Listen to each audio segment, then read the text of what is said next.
Until real results are achieved, no pressure can be lifted from him. None. Only more pressure. Only creating unbearable conditions. Wipe out Ukraine's entire energy system. Completely. Make sure there is nothing left. Nothing at all. That's why I'll repeat it for the 156th time. Residents of big cities, get out. Russia has not given up on its ambitions, failing to take Kyiv in 3 days. After 4 years of brutal war against Ukraine, Russian TV is now claiming they want to grab all of the southern and eastern regions of the country. And as always, they're rewriting history to feed their narrative, this time about World War II, conventionally forgetting how Stalin himself collaborated with Hitler. New week, new Russian nonsense. I'm Sophia and this is Spin Snipers, where we tear apart Kremlin drama and serve up the brutal facts fast.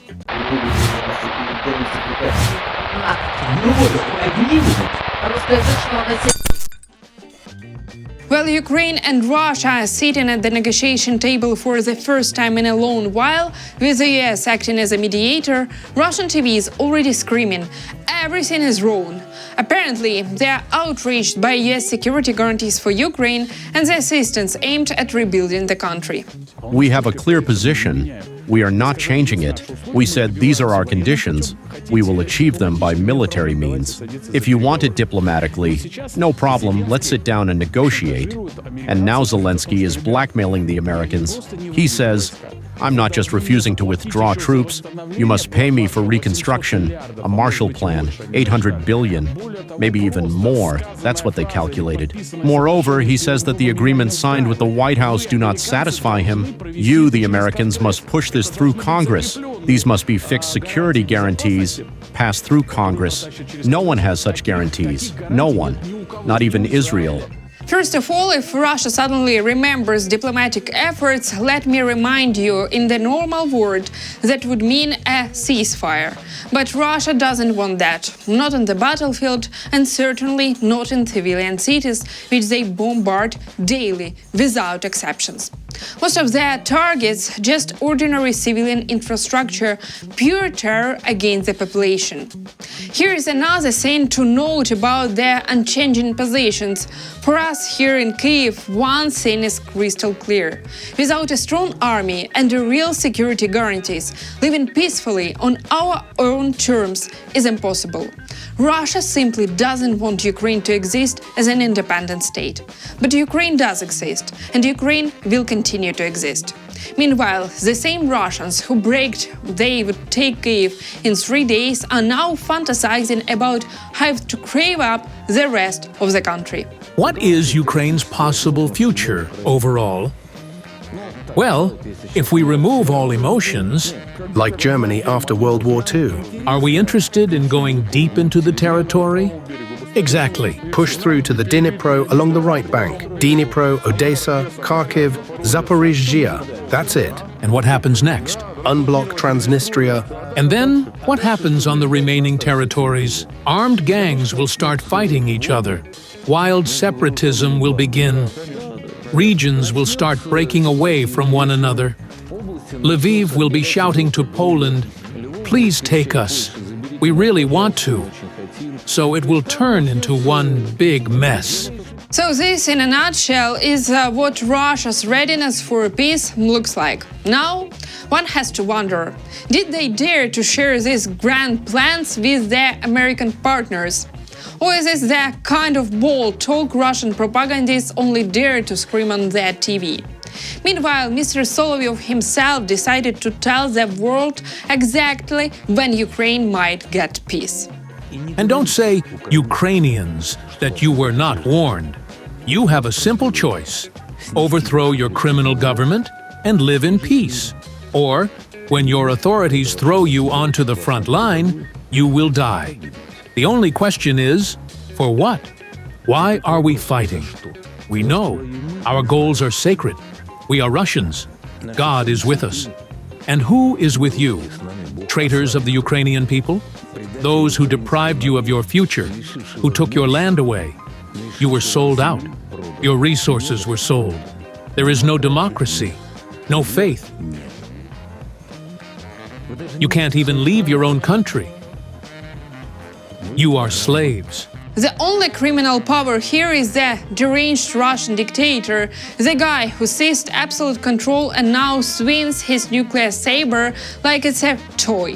Russia's holy goals? Storming villages, bombing civilians, raping women and children. That's the idea of sanctity. And the audacity. They actually talk about God while doing all of this.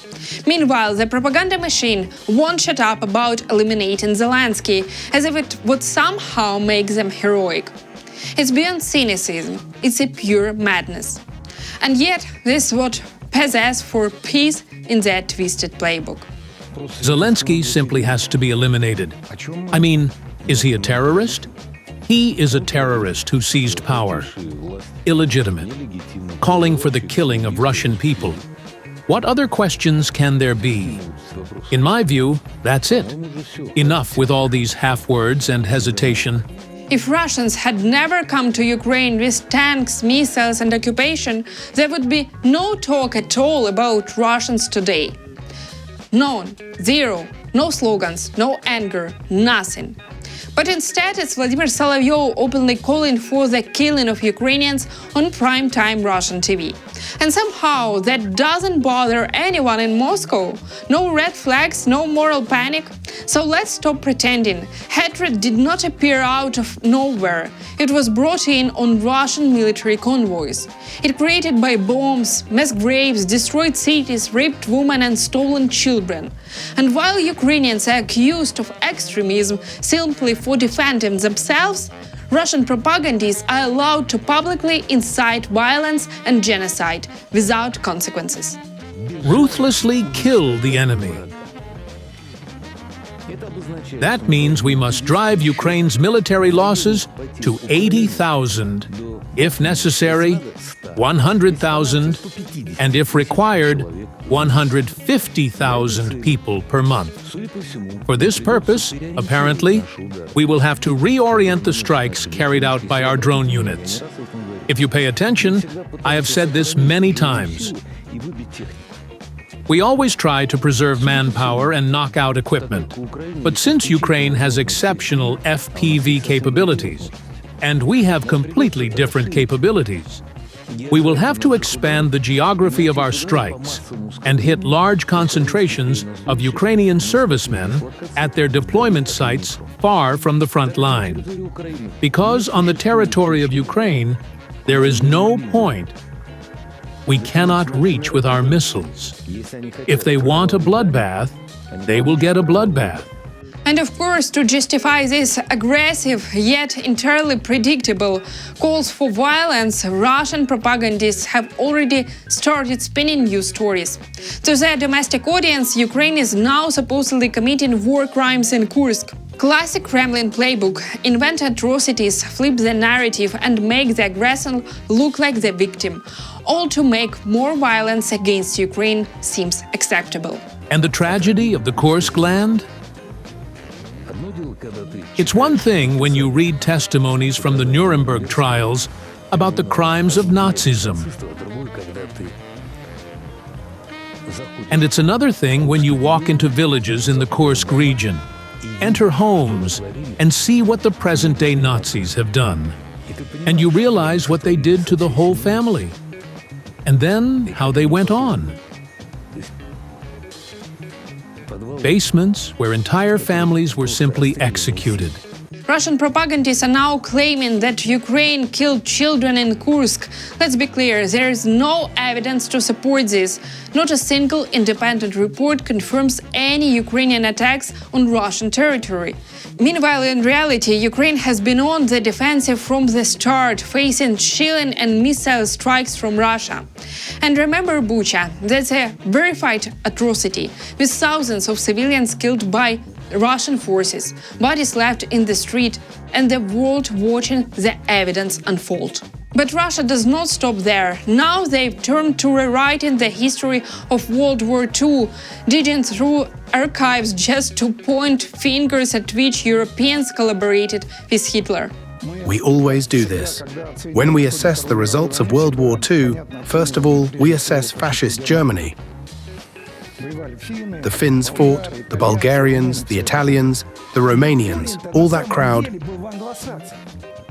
But the route was always with the Anglo-Saxons, with those scoundrels. Essentially, Nazi Germany was the successor to that entire Anglo-Saxon ideology toward the whole world that we are seeing. People don't talk about this much, but if you look at the 1930s and how the British cooperated with the Germans, it says a lot. Conventionally, they live out in the inconvenient truth about Stalin's own deals and pacts with Nazi Germany. Classic Kremlin move: twist history to suit the narrative, erase your own guilt and make everyone else look guilty instead. But sensitive Russia only remembers Europe, conventionally forgetting about itself.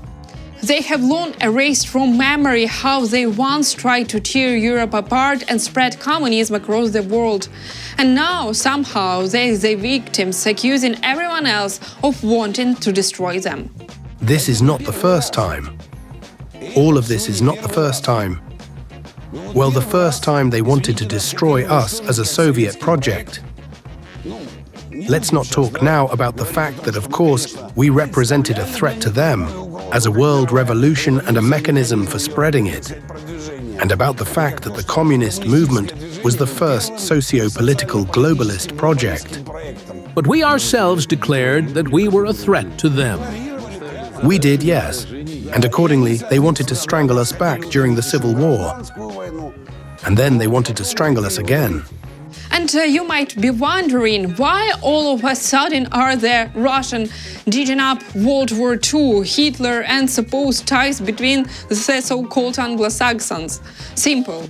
In their mind, they own Zelenskyy. According to their twisted logic, it's the West that's behind everything, plotting, scheming and making Ukraine to do their bidding. Because, of course, Russia is always the innocent bystander in this narrative. While negotiations are still somehow ongoing, I am deeply convinced that Zelenskyy, as long as he remains in this position, and he is kept in this position and supported by the very same Anglo-Saxons and no one else, they are the ones backing him in this situation and guaranteeing his future. And he trusts them much more than he trusts Trump or anyone else. In this sense, he fully belongs to them, having placed his future in their hands. Truly, and it is very important that we take this into account and understand it in all of our political activity. Meanwhile, as Russians continue to twist history and invent new conspiracy theories, they have also grown disappointed with the president of Poland, Karl Nawrocki, who has made a name for himself with his right political stances and did not become a Moscow ally. And now, in the Kremlin, they're fuming, trying in every way to provoke tensions, hoping to isolate Ukraine from Europe and drive a wedge between Kyiv and its partners. In principle, the Biden administration and the European Union have raised a Frankenstein of their own, one they will still have to face. As Zelenskyy openly says, this is the largest armed force in Europe. What are they going to do with them? These are reckless fighters who have tasted blood. How will they reintegrate them into society, and where will they go? Especially since many already have families in Europe and they will go there. What are they going to do with these thousands? And when Nawrocki, such a nationalist, tries to... He turned out to be some kind of confused figure. But still, what will they do with the thousands of small, medium, and even large businesses that Ukrainians have already created in Poland? In Poland, in fact, Ukrainian enclaves have already formed. They are only missing these armed neo-Banderites to blow Poland up from within. And why, one has to ask, does not Russia take care of its own citizens? Will they ever admit they are doing to their own soldiers? Ukrainians went to the front lines to defend their country, their land and their families.